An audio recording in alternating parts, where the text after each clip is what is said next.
కృష్ణారావు గారు టీముకు కూడా నా హృదయపూర్వక ధన్యవాదాలు తెలియజేస్తున్నాను. ఇప్పుడు మేడం చెప్పారు, ప్లస్ మన ఈ మేడం గారు ఇద్దరు చెప్పినారు. మనకి ఫిజికల్గా హ్యాండిక్యాప్డ్ అనేది దాని గురించి ఆలోచించాల్సిన అవసరం లేదు. పేరెంట్స్ కూడా గుర్తుపెట్టుకోండి. అన్ని రంగాల్లో కూడా ఒక చూడండి, ఒక క్రికెట్ కానీ, చెస్ కానీ, రిమైనింగ్ ఎంప్లాయీస్లో కూడా కొంతమంది ఎంఆర్ఓస్ కూడా చూస్తున్నారు. రీసెంట్గా చిలకలూరుపేట ఎంఆర్ఓ, ఆమెకి 2 లెగ్స్ లేవు, బట్ కానీ ఎంఆర్ఓ అయ్యారు.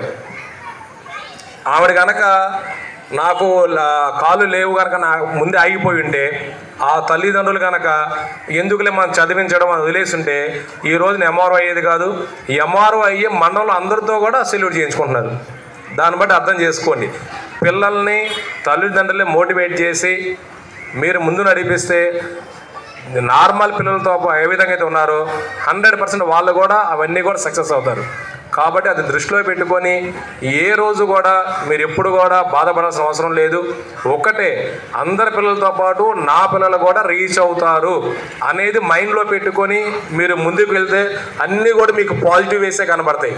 అట్లా కాకుండా మిగతా పిల్లలు అలా ఉన్నారు, మా పిల్లలు ఇలా ఉన్నారని చెప్పి ఒక్కసారి మనం కనుక దిగ్భ్రాంతికి లోనవుతే మనకంతా కూడా శూన్యం కనపడుతుంది.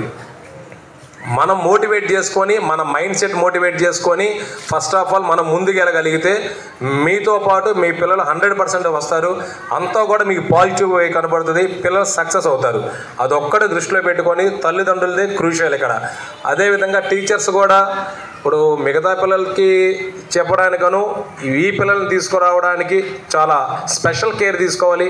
కాబట్టి దయచేసి టీచర్స్ అందరూ కూడా స్పెషల్ కేర్ తీసుకొని వీళ్ళను కూడా మంచి వృద్ధిలో తీసుకురావడానికి కృషి చేయాలని కోరుకుంటూ ఈ అవకాశం ఉన్నటువంటి పెద్దలకు అందరూ కూడా నమస్కారం తెలియజేస్తూ సెలవు తీసుకున్నాను. Thank you very much. ఉంది హిడెన్ టాలెంట్స్, అది పేరెంట్స్ కావచ్చు, టీచర్స్ కావచ్చు, ఎనీ థర్డ్ పర్సన్స్ కావచ్చు, కొంచెం మోటివేట్ చేసే చాలు చాలా మంది టాప్ లెవెల్, ఇప్పుడు వరల్డ్ లెవెల్లో నిక్ టామ్స్ ఉంటారు. అతనికి 2 హ్యాండ్ లేదు, 2 లెగ్ లేదు, ఎంత ఒక పెద్ద మోటివేషనల్ స్పీకర్ అయినారు వరల్డ్ వైడ్.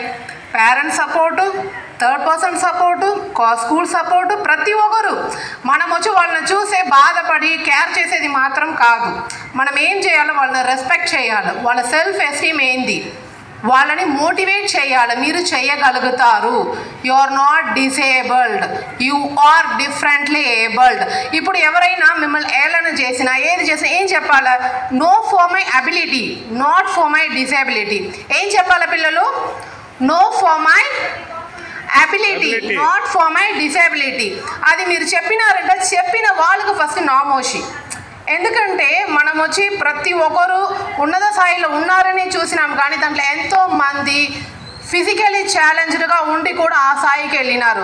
మనకు 2 చేయిలు ఉన్నాయి, కాళ్ళు ఉన్నాయి, మనం ఏం సాధిస్తున్నాం? మనకంటే వాళ్ళు ఎంతో గొప్ప వాళ్ళు ఉన్నారు. వాళ్ళకి కావాల్సింది కొంచెం మోటివేషన్, కొంచెం కేర్, కొంచెం బాదరింగ్, కొంచెం పేషెన్సీ. ఇవన్నీ ఉంటే చాలు, వాళ్ళ సక్సెస్ వాళ్ళ ఫ్రంట్లో ఉంటాయి. మీరందరూ చేయాల్సింది ఒకటే, పేరెంట్స్గా వాళ్ళ కాడ మీరు మీ పేషెన్స్ని హ్యాండిల్ చేయాలి. గౌరవనీయులు మాధవరెడ్డి గారిని ఆహ్వానం పలికిస్తున్నాం సార్. ప్లీజ్.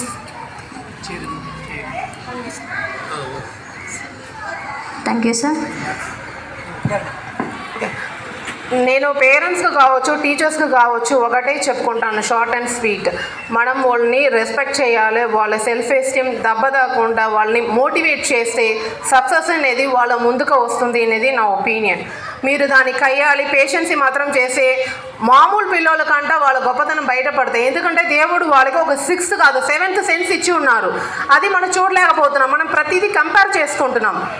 ఎవరితోటి కంపేర్ చేయకూడదు ఫస్ట్. అప్పుడు వాళ్ళకు లోపల ఉండేది బయటకు వస్తాయి అనేది నా feeling. Thank you for all. Thank you. అందిపుచ్చుకునే విధంగా సమాజంలో పెరగటానికి అవకాశం ఉంటుంది. మన మిత్రులు చెప్పినట్టు వేసరించుకుంటాను, దూరం పెడితేనో, లేకపోతే ఇది ఎందుకు పుట్టాడో నాకంటేనో, లేదంటే ఇట్లా రకరకాలైనటువంటి వివక్షతలు, దాడులు, భౌతిక దాడులు, వివక్షతలు, అసహించుకోవటాలు, లాంటి అద్భుతాలు సృష్టించారు. మాటల్లో చెప్పలేనటువంటి గొప్ప గొప్ప అద్భుతాలు సృష్టించారు.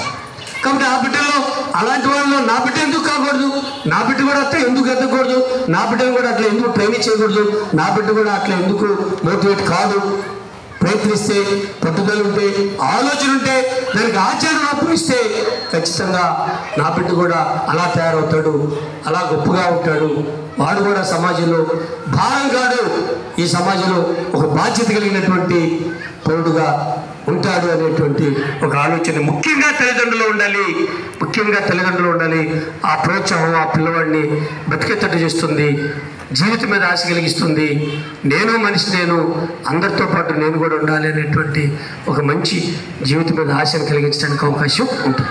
కాబట్టి ఈ కాన్సెప్ట్ని తల్లిదండ్రులు తీసుకోవాలి. అబ్బా, నేను ఒక విషయం చెప్తున్నాను, మాటలు చెప్పినంత సులభంగా ఆచరణ ఉండదు, అది అనుభవించేవాడు తెలుస్తుంది. ఇప్పుడు మన పేరెంట్ ఒక అతను చెప్పాడు, ఎన్నెన్నో కష్టాలు పడ్డాడు, ఎక్కడెక్కడో తిప్పాడు, ఎన్నెన్నో చేశాడు. అసలు ఆ బిడ్డని అంటే ఆ బిడ్డకు సంబంధించినటువంటి టాయిలెట్స్ కానీ, ఆ బిడ్డలకు సంబంధించినటువంటి ఇతర కార్యక్రమాలు కానీ, అది మనమే ఆశ్రయించుకునేటువంటి పరిస్థితుల్లో ఒక బిడ్డని అన్ని రకాలుగా పెద్దరిగినటువంటి వాడిని, అన్నీ తెలిసినటువంటి వాడికి అలాంటి సేవలు చేయటం అంటే అది చిత్త వ్యవహారం కాదు, అది మాటల్లో చెప్పేటువంటి పరిస్థితి. కాబట్టి ఏమైనా ఇది తప్పదు. నువ్వేమైనా కూడా ఆ చట్టం నుంచి బయటపడలేము కదా, మనం ఆ బిడ్డను వదిలించుకోలేము, లేదంటే ఆ బిడ్డ నుంచి మనం బయటపడలేము, ఆ బిడ్డని దూరంగా పెట్టలేము, ఆ బిడ్డని ఏమీ మనం చేయలేము. అది ఒక విడదీరాని బంధం, విడదీరాని చట్టం, విడదీరానటువంటి ఒక ఇలాంటి పరిస్థితి. కాబట్టి దాన్ని మనం పాజిటివ్గా మార్చుకోవాలంటే దానికి ఏమేమి చేయాలి, ఎలా చేయాలి, దానికి ఫిజియోథెరపీలు ఉన్నాయి, స్కూల్స్ ఉన్నాయి, వాళ్ళకి ప్రత్యేకమైనటువంటి పాఠశాలలు ఉన్నాయి, ఇందాక అన్నట్టు వసతి గృహాలు ఉన్నాయి, తర్వాత వాళ్ళకి మంచి ప్రభుత్వ పరంగా అందించేటువంటి చేయూత కార్యక్రమాలు ఉన్నాయి. ఇవన్నిటిని మనం అందరం ఇక్కడ కలవటం జరిగింది. నేను సక్షం అనేటటువంటి ఆర్గనైజేషన్, ఇది అఖిల భారతీయ దివ్యాంగుల సేవా సంస్థ, నెల్లూరు జిల్లా ఉపాధ్యక్షుడిగా గత 10 సంవత్సరాల నుంచి ఈ యొక్క ప్రత్యేక అవసరాలు ఉన్న పిల్లలకు సేవలు అందిస్తూ ఉన్నాము. అందులో భాగంగా ఈ స్కూలుకు కూడా గత 7 సంవత్సరాల నుంచి వీరితో మిళితమయ్యి మాకు అవకాశం ఉన్నంత వరకు వారికి అవసరమైనటువంటి వస్తువులను కానీ లేదా అవసరాలను కానీ మీట్ అవ్వటానికి ప్రయత్నం చేస్తూ ఉన్నాము. ఇందులో భాగంగా మా మిత్రులు కృష్ణ గారు కూడా ఈ సంవత్సరం యాడ్ అవ్వటం చాలా ఆనందంగా ఉంది. వారికి ప్రత్యేకంగా ధన్యవాదాలు తెలియజేస్తూ ఉన్నాను. సో తల్లిదండ్రులు కూడా ధైర్యంగా ఉండి, మా ఆర్గనైజేషన్ యొక్క స్లోగన్ ఏంటంటే సక్షం భారత్ సమర్థ భారత్. అంటే మన యొక్క సమాజంలో అందరికీ సమాన బాధ్యత ఉంది. అది సకలాంగులైనా, దివ్యాంగులైనా, లేదా ఇతర ఇబ్బందులు ఉన్నటువంటి వారు ప్రతి ఒక్కరికి కూడా సమానమైనటువంటి బాధ్యత ఉంది, హక్కులు ఉన్నాయి. అలాగే అందరి అభివృద్ధి ధ్యేయంగా మనందరం కూడా పని చేయాలి. ఎందుకంటే మన ఇంట్లో 4 ఉంటే ఇద్దరిని పట్టించుకోకుండా ఇద్దరు ఆరోగ్యంగా ఆనందంగా ఉంటే ఆ యొక్క కుటుంబం అభివృద్ధి చెందినట్లు ఎలా కాదో, మన సమాజంలో కూడా మనం ఇద్దరం బాగున్నాము, లేకపోతే నేను ఒక్కడనే బాగున్నాను, నా దగ్గర డబ్బు బాగుంది, నేను ఆరోగ్యంగా ఉన్నాను అంటే మన చుట్టుపక్కల ఉన్నటువంటి పరిస్థితులు బాగాలేకపోతే మనం ప్రశాంతంగా నిద్రపోలేము, ఆరోగ్యంగా ఉండలేము, ఆనందంగా అసలు ఉండలేము. కనుక వీరి యొక్క అభివృద్ధిని కూడా చూడాల్సిన బాధ్యత మనందరి మీద ఉంది అనేటటువంటి లక్ష్యంతో కృషి చేస్తున్నటువంటి మా సంస్థ.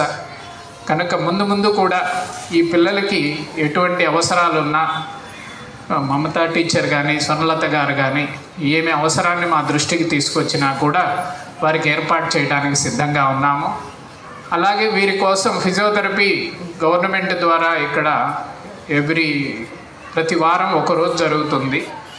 నిజంగా అవసరం ఉన్నటువంటి పిల్లలకి నిత్యం అవసరమైనా కూడా మా కాలేజీ తరఫున ఉచితంగా ఏర్పాటు చేస్తామని నేను లాస్ట్ టైమే చెప్పున్నాను.